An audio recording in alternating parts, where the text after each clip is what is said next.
Hey everyone, this is Joshua Kirk here with you once again. Now it's time for episode 103 of Album of the Day. Before we get into the review today, I'd just like to talk about this shirt I'm wearing.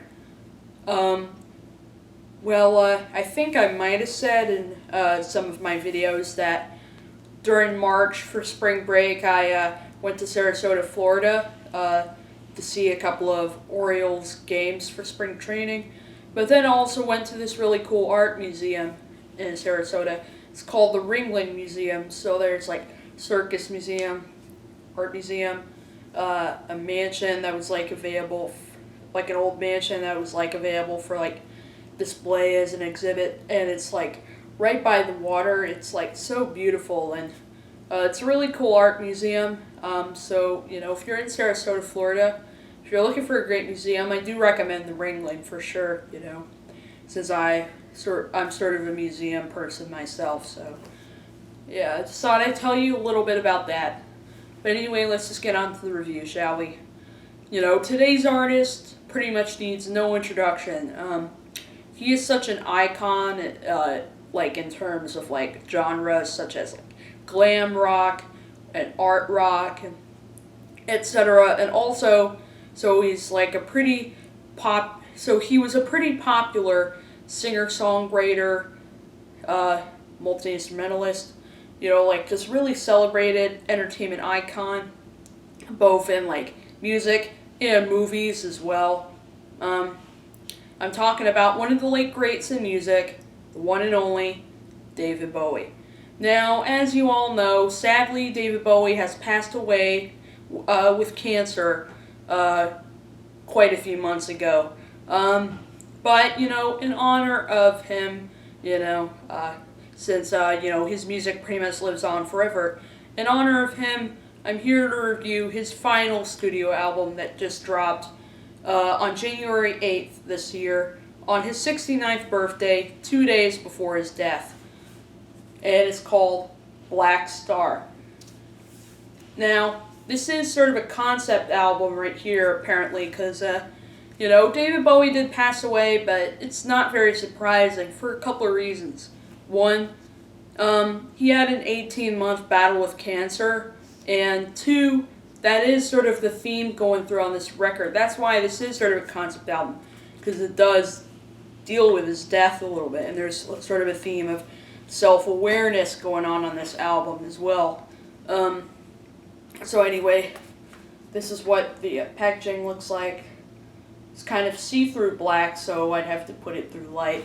But there are 7 songs on here, so there's not very many tracks on here, but it's definitely not an EP, because it is like 40 minutes, just like a normal studio album would be. And there's a CD there, and there's a picture of Bowie there.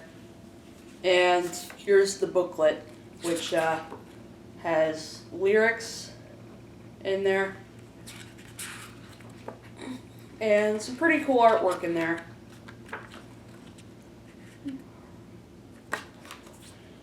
And some photos of Bowie in there.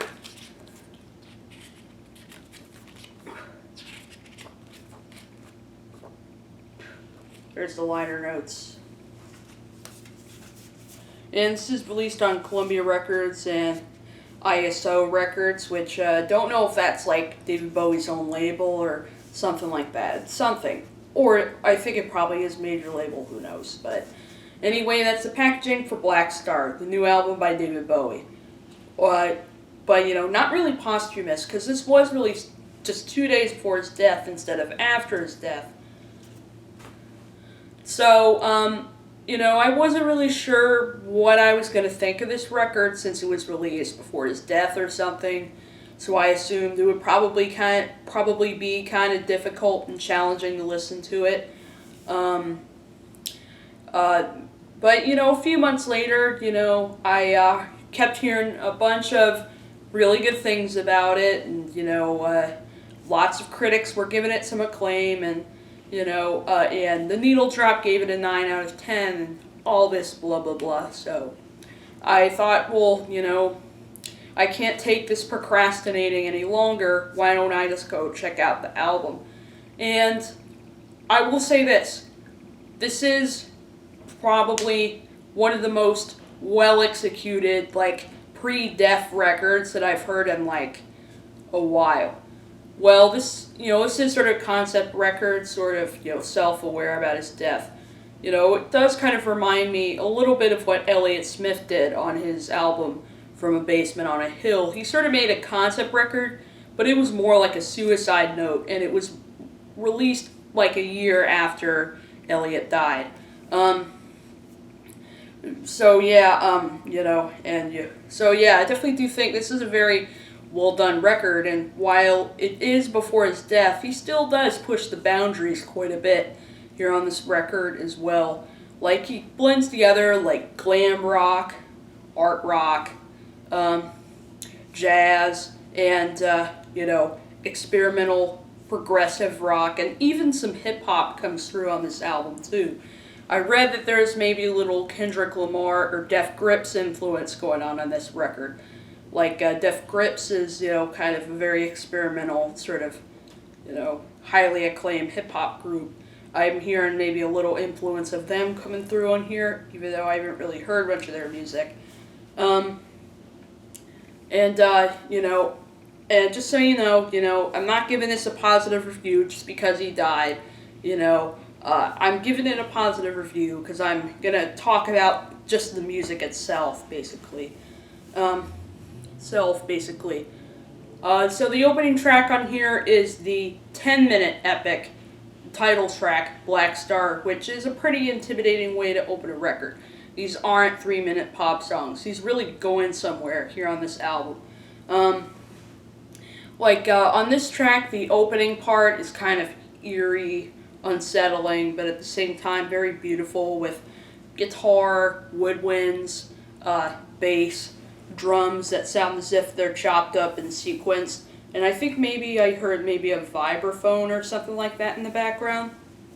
Or maybe an electric piano or something like that. I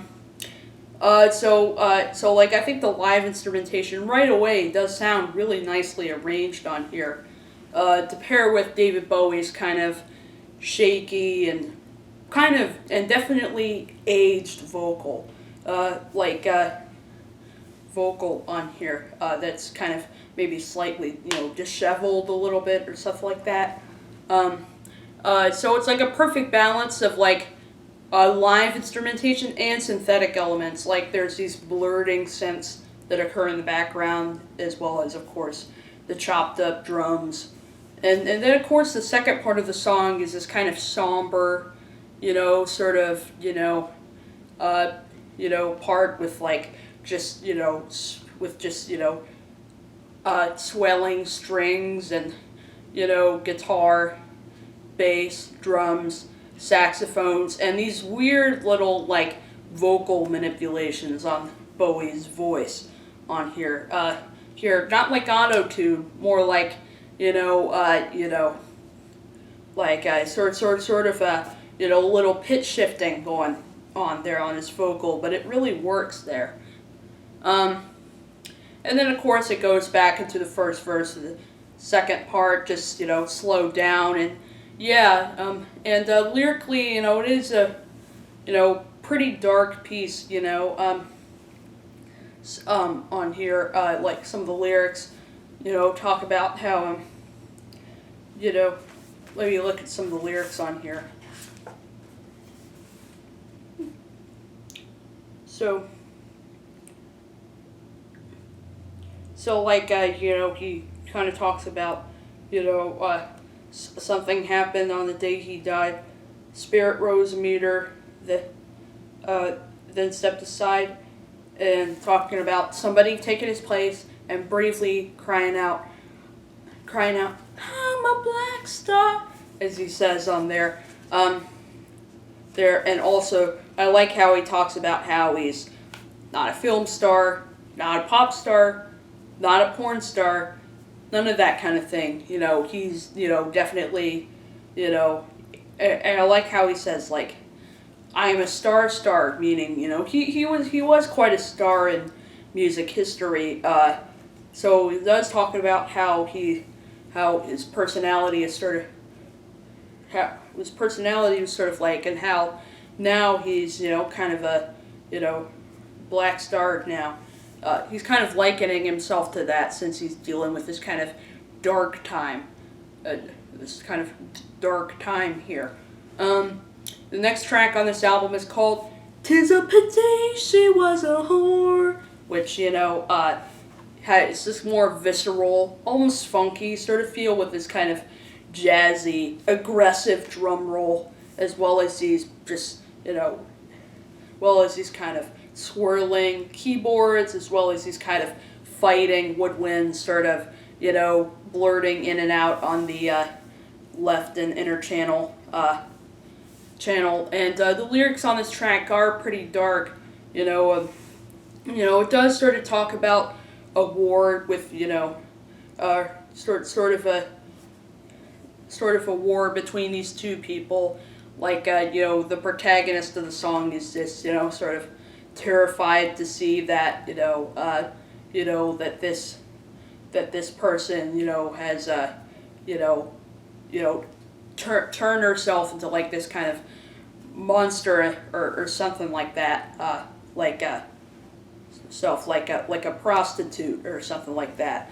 I know it's kind of a strong word, but that is kind of what the song lyrically kind of deals with a little bit. So it's definitely one of the most just thematic and like lyrically disturbing songs in the whole record, but with this really bold, aggressive, experimental sound that I think just makes it a really compelling track. To pair with this with Bowie's kind of jittery sort of, vocal on here. Cool on here. Then the next track is the other single on the album, which is called Lazarus. And again, this is another intimidating single choice, because this is over a 6-minute track, even though I'm sure the video version probably is radio edit or something like that. But anyway, this track, is definitely a very beautiful, sort of, haunting sort of, ballad with this really haunting saxophone and plus, some sort of fuzzy, kind of old-fashioned guitar on here provided by Bowie. And of course, this is the one song on the record where Bowie seems like self-aware about his death, like, saying, look up here, I'm in heaven, but then also at the same time sort of explaining some of his pain and, sort of, anxiety, about, his, about his death, like, saying, like, I got scars, that can't be seen, and look up here, I'm in danger here, here. And so I think, the video that shows, like, Bowie on a deathbed, I think sort of fits in with sort of the lyrical theme of this track. And, also, let me look at some of the other lyrics on here. Like, and it does sort of talk about how, sort of, how sort of, all over the place, his lifestyle kind of was a little bit, being a rock star, like talking about, by the time I got to New York, I was living like a king. Then I used up all my money, and I was looking for your ass, and stuff like that. So he's like, kind of, so he's kind of, worried, but at the same time sort of looking on the bright side here, like, I'll be free just like that bluebird. And like talking about how he's just so high it makes his brain whirl. So yeah, definitely one of the most sort of, interesting sort of,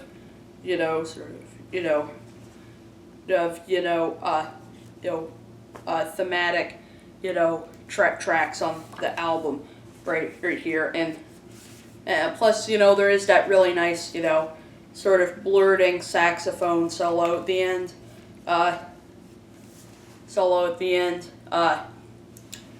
and like the guitar and drum intro actually kind of, you know, reminded me maybe a little bit of like, you know, indie rock for whatever reason. Like I swear, I think this, like I swear, I think, you know, like the intro of the song actually kind of reminded me of maybe, you know, a song that maybe kind of sound. I mean, the beginning of this track, like the little rhythmic guitar and drum intro, actually kind of reminds me of something off of a song that didn't make it onto the latest national record or something like that. Something like that. And then the next track on here is called Sue, or In a Season of Crime, which is this kind of visceral, sort of off-kilter rocker with this pretty nice guitar hook on it, to pair with the kind of weird sort of woodwinds and sort of just kind of booming sort of off-kilter percussion as well, which this is a good song. I'll listen to it, but I have a feeling this is probably my least favorite moment on the whole record. I just feel that maybe, the percussion and woodwinds seem a little underarranged in the sense of how kind of all over the place they are. And plus the lyrics on this track, don't really fit in with the rest of this album in terms of the story or something like that. So it's kind of, not as memorable as some of the other cuts on here. So yeah, if you were to ask me what's your least favorite track on here, it would probably have to be Sue, in my opinion. The next track on here is one of the freakish, sort of odder cuts on the album, which is the song Girl Loves Me, which I'm hearing a little hip-hop sort of flavor going on to this track. I mean, some people have actually compared this to Young Thug a little bit. And I think this is one song where sort of maybe some of the maybe Def Grips influence maybe comes in. And some of the lyrics on it are actually kind of, I heard that some of the lyrics on this track are actually some sort of language that I don't, some sort of language of speaking that I'm not really too familiar with. And they actually take maybe a little bit of a freakish, vulgar turn. So this track is kind of the reason why this album has a parental advisory sticker on here. But yet at the same time, I do think it is a pretty cool track. Like, it's definitely a more menacing, more sort of, angry sort of cut on the record. But at the same time, definitely a very, very, definitely a very, compelling one too. Like, for like 1, 2. Like, I do like, and there's also kind of a reggae sort of feel going through on this track with like the sort of wah wah wah guitar on here, as well as that weird little like echoing effect on David Bowie's voice. And then of course, it has some really nice drumming on here. Like James Murphy actually has some percussion credits on this song and on Sue too from LCD Sound System. And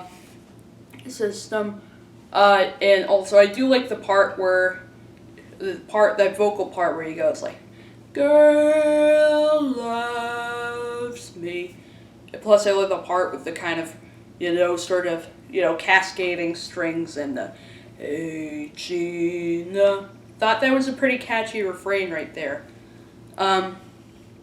So yeah, this one took its time to grow on me a little bit. Like, I was a really huge fan of this track when I first listened to it, but it definitely grew on me, and as of right now, it's definitely one of my favorite cuts on the album. The next track on here is the song Dollar Days, which is a really nice piano ballad with with definitely some great lyrics on this one as well. And like, and sort of talking about how, sort of, cash is sort of, and like, and you can pretty much tell what the song's about with lyrics like, "Cash girl suffer me, I got no enemies, I'm walking down. It's nothing to me, it's nothing to see. So sort of talking about how, money tends to kind of lose its charm after a while. Like that. And so talking about how it's just nothing to him anymore or something like that, as he's closer to death or something. And sort of talking about how he's just, dying to push their backs against the grain and fool them all again and stuff like that. So it's really sort of an interesting poetic narrative right there. And the closer on here I think is really nice as well. The track I Can't Give Everything Away, which has kind of an old-fashioned, I think has kind of an old-fashioned, this track actually has a little bit of an 80s feel on it, actually, with the synthesizers, but yet it doesn't feel dated at the same time. It actually sounds really nice, with these really nice sort of, very colorful and very just, juicy, synth strings, as well as that really nice weeping, as well as weeping harmonica played by Bowie on here as well as kind of a sequenced, drum machine. So this is one of the more electronic-driven sort of songs on the record, but it's definitely a great way to close the album, and plus has some pretty well-written, unsettling, moody lyrics on it, I kind of picture him like on a deathbed, like in a hospital, and noticing something is wrong because the pulse returns, the prodigal sons, as he calls it, and plus he's just kind of overwhelmed by blackout hearts and flowered news and skull designs upon his shoes and stuff like that.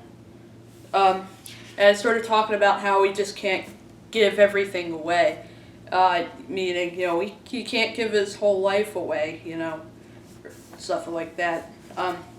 So yeah, I think this album definitely does reflect the sort of feelings that you have before death really, really well. And plus, as well as having some really nice instrumental arrangements on it. Oh, I forgot to mention on the closing track, there's really nice saxophone and a really cool guitar solo at the end as well. But so yeah, I definitely do think that he definitely does reflect on his pre-death emotions on here pretty well as putting together some very lush and very well done, musical, arrangements on here. It's on here. So I like how he kind of, was willing to kind of, push the boundaries production-wise and creatively, even if that does mean his final record. This is sort of his parting gift to his fans before his death, as producer Tony Visconti described it. So yeah, this album was a pleasant surprise to me. I'm actually quite surprised how much I love this album. I'm actually feeling kind of a strong 9 out of 10 on this thing. There's not one bad song on it. I'm pretty surprised how well done, well executed of an album it is. It's kind of raw without being too lo-fi or anything like that. The production is really crisp and yeah, I don't really have much more to say about this record. And may you rest in peace, Bowie. I'm dedicating this review specifically to you because I know you were such a great icon, and I know everyone's gonna miss you. So that's my review of the new David Bowie record, Blackstar. And I'll see you for episode 104. And give you a little clue. This next review is actually going to be a throwback, so, stay tuned for that.